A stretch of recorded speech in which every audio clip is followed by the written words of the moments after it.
प्रेरण जैसे प्रकाश या गुरुत्व पादप की वृद्धि वाले भाग में दिशा परिवर्तित कर देती है, यानी कि बदल देते हैं।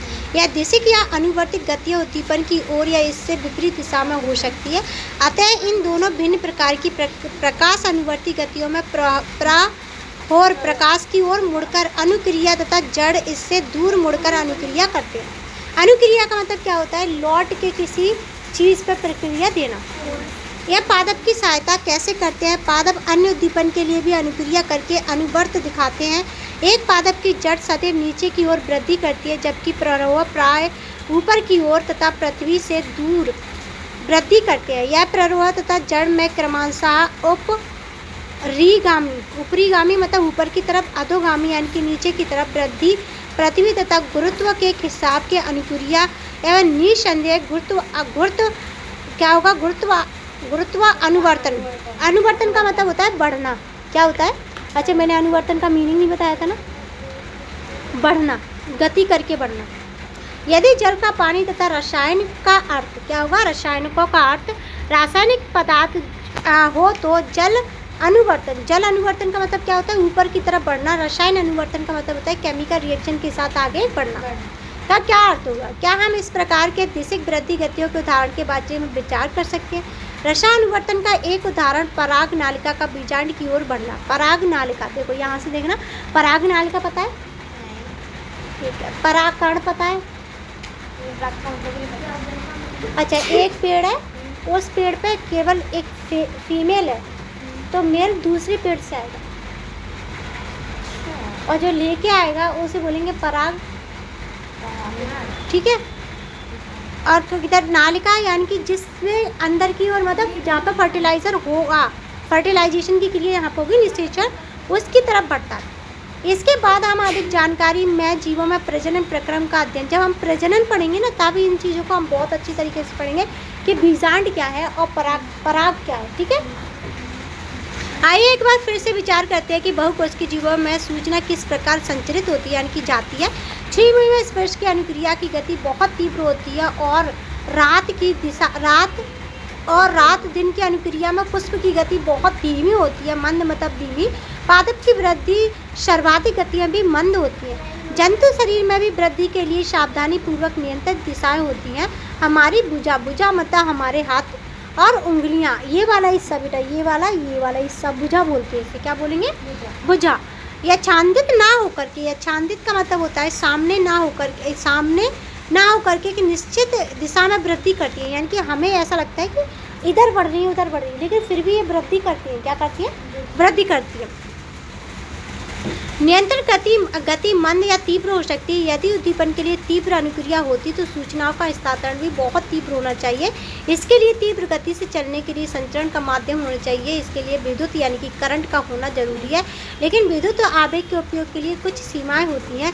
सर्वप्रथम वे केवल उन्हीं कोशिकाओं तक पहुँचेंगी जो तंत्रिका ऊतक से जुड़ी हों, तो जंतु शरीर की प्रत्येक कोशिका तक नहीं हो। दूसरी, एक बार एक कोशिका में विद्युत आवेग जनित यानी कि जनरेट हो जाए तथा संचारित हो तो पुनः नया आवेग जनित करने तथा उसे संचारित करने के लिए कोशिका फिर से अपनी कार्यविधि को सुचारू करने के लिए कुछ समय लगेगा। दूसरे शब्दों में कोशिका सतत विद्युत आवेश ना जनित करे और ना ही संचरित करे। इसमें कोई आश्चर्य नहीं है कि अधिकांश बहुकोश के जीव यानी कि ऐसे जीव जिनमें बहुत सारी कोशिका है कि मध्य संचार के लिए अन्य साधनों का उपयोग करते हैं। हम पहले ही रासायनिक संचरण के संदर्भ दे चुके हैं, यानी कि उदाहरण दे सकते हैं कि किस तरीके से केमिकल रिएक्शन के द्वारा हम अपना हाथ पीछे हटा लेते हैं। यदि एक विद्युत आवेग जनित यानी कि जनरेट हो जाए अथवा उद्दीपन कोशिकाएं रासायनिक यौगिक निर्मोचित मतलब करना प्रारंभ कर दे तो यह यौगिक आसपास की सभी कोशिकाओं में फैल जाता है। विस्तृत का मतलब होता है फैलना। यदि आसपास के अन्य कोशिकाओं के पास इस यौगिक को सूचित करने के साधन हो तो उनकी सतह पर विशेष अणुओं का उपयोग करके वे सूचनाओं का अभिज्ञान यानी कि रिकॉग्नाइज करेंगे, दिस वन, ठीक है, करने योग्य होंगे तथा इन्हें संचरित भी करेंगे। हालांकि यह प्रक्रम बहुत धीमा है, लेकिन यह तंत्रिका संबंधन के बिना भी शरीर की सभी कोशिकाओं तक पहुंचेगा तथा अपरिवर्ती तथा स्थायी बनाया जा सकता है। बहुकोशिकीय जंतु द्वारा नियंत्रण समझने के लिए प्रयुक्त यह हार्मोन्स हमारी आशा के अनुरूप यानी कि आशा के साथ विविधता दर्शाते हैं। विविध पदार्थ हार्मोन्स वृद्धि, विकास, पर्यावरण के प्रति अनुक्रिया के समन्वय से सहायता करते हैं। इसके संश्लेषण का स्थान इन क्रियाओं के क्षेत्र से दूर और साधारण विसरण द्वारा वे क्रिया क्षेत्र तक पहुंच जाते हैं। आइए एक उदाहरण लेते हैं जो हमने पहले कर चुके हैं। जब वृद्धि करता है प्रकाश, क्या करता है? जब वृद्धि करता है पादप, प्रकाश को संचूतित करता है, यानी कि डिटेक्ट करता है, पता लगाता है। एक हार्मोन जिसे ऑक्सिन कहते हैं प्ररोहण अग्रपाद में संश्लेषित होता है। नहीं समझ आया ना? ऑक्सिन समझ आया? देखो मुंह में ला रहे हार्मोन स्क्वेज, ठीक है? तो मैं चाटा मार दूँ, आंसू निकल आए, हार्मोन स्क्वेज, ठीक है? तो टॉक्सिन क्या है? एक हार्मोन्स है और वो पता है क्या करता है? जो हमारे पेड़ की जो टिप होती है ना, उस पर होता है, पेड़ के ऊपर, और बढ़ाने का काम करता है, ठीक है? लंबाई बढ़ाता है। क्या करेगा? जब पादप से एक और प्रकाश आता है तब ऑक्सीजन विचलित होकर के प्ररोहण के छाया वाले भाग में आ जाता है। प्ररोहण प्रकाश से दूरी वाली साइट में ऑक्सीजन का सांतरण कोशिकाओं को लंबाई में वृद्धि के लिए उद्दीपित करता है। उद्दीपित मतलब कहता है। अतः पादप प्रकाश की ओर मुड़ता है, दिखाई देता है। हार्मोन्स और पादप हार्मोन्स का दूसरा उदाहरण जिब्रेलिन है। क्या है? जिब्रेलिन, जो ऑक्सीजन की तरह तने की वृद्धि में सहायक होते हैं। साइटोकाइनिन कोशिका विभाजन को प्रेरित करती है और इसलिए यह उन क्षेत्रों में जहाँ कोशिका विभाजन तीव्र क्या होता है? तीव्र से होता है, विशेष रूप से फल और बीजों में अधिक सांद्रता में पाए जाते हैं। यह उन पादप हार्मोन्स के उदाहरण हैं जो वृद्धि में सहायता करते हैं। लेकिन पादप की वृद्धि संबंधन के लिए भी संकेत की आवश्यकता होती है। एप्सिन अम्ल वृद्धि तथा संपंदन करने वाले हार्मोन्स का एक उदाहरण है। पत्तियों का मुरझाना इसमें सम्मिलित है। किसकी वजह से पत्तियां मुरझाती हैं? एप्सिक अम्ल के द्वारा। क्या है? एप्सिक अम्ल, और ये भी क्या है? एक हार्मोन्स है। अब चलते हैं इंसानों के पास। इनके अंदर भी कुछ हार्मोन्स होते हैं और इनसे क्या होती है? कुछ क्रियाएं होती हैं। यह रासायनिक या हार्मोन जंतु में किस प्रकार सूचनाओं के संचरण के साधन की तरह प्रयुक्त होते हैं। अब देखो, हमें किसी ने पूछा कि हार्मोन्स क्या है। हार्मोन्स क्या होते हैं? एक केमिकल क्या होता है कि केमिकल होता है जो कि अलग अलग ग्रंथियां स्रावित करती हैं।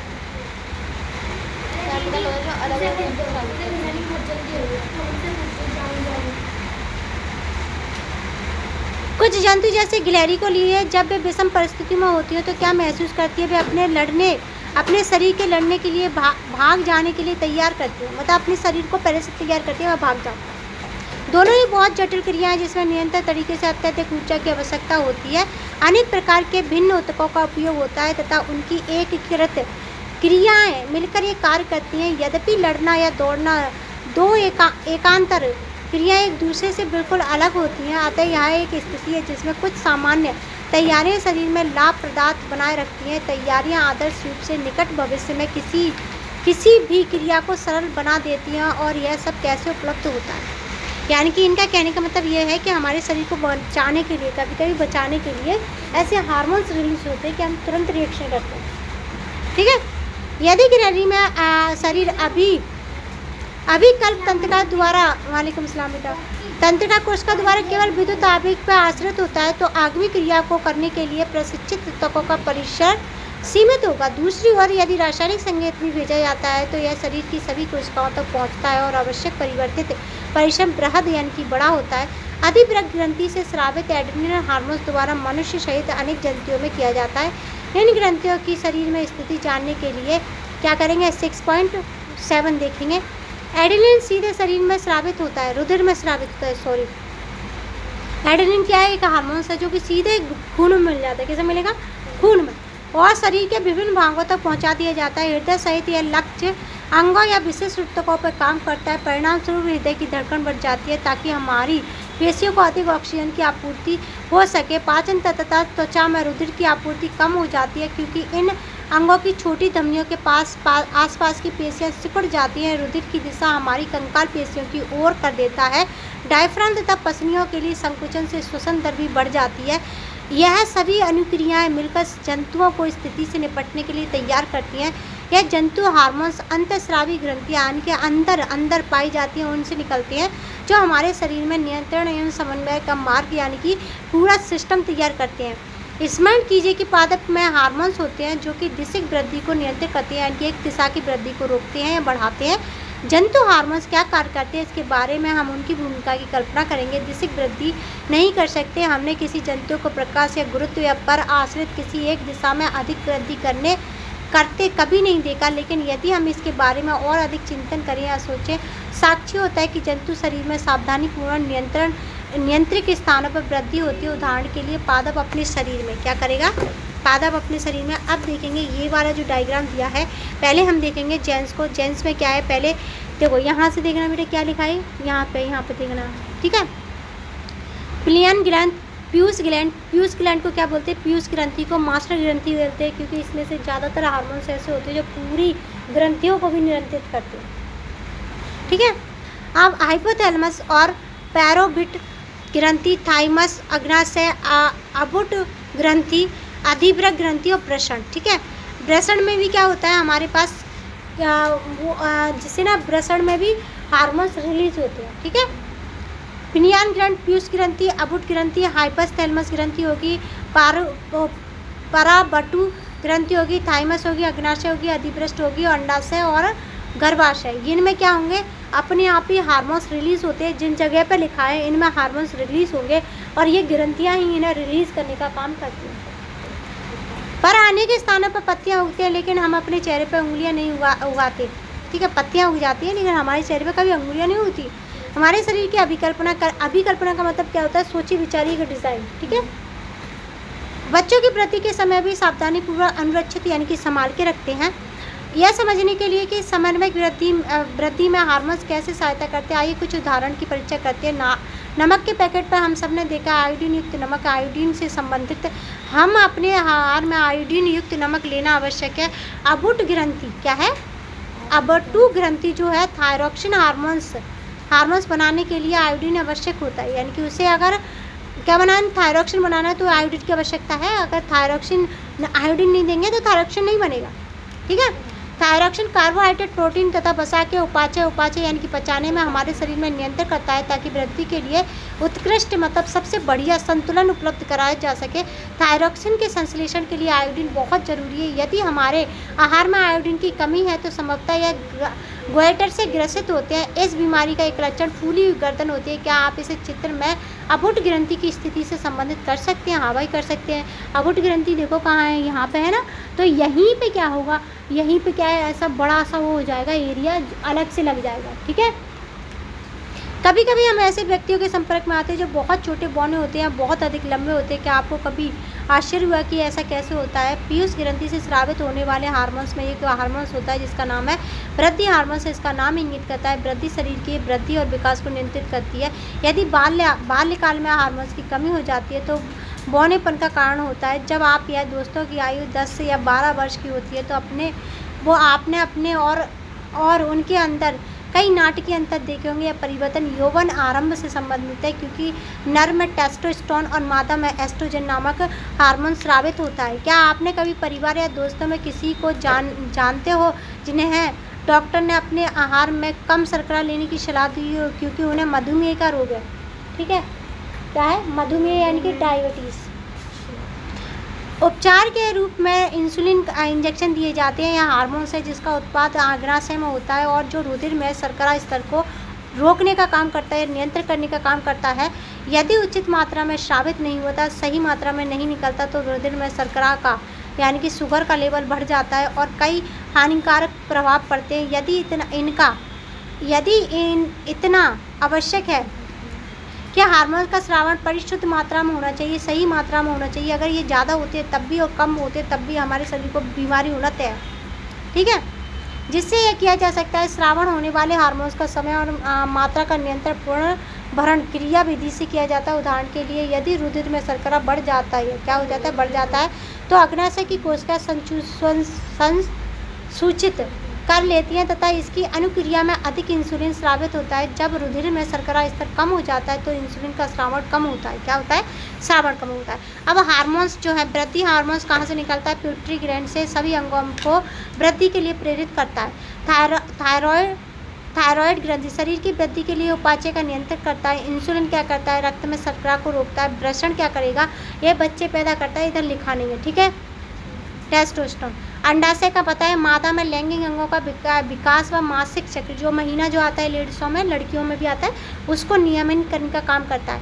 एड्रिनल हार्मोन्स क्या करता है, ये बच्चे को डराने का काम करता है या इसलिए स्रावित होता है जिससे कि वो अपनी जान को बचा सके, ठीक है।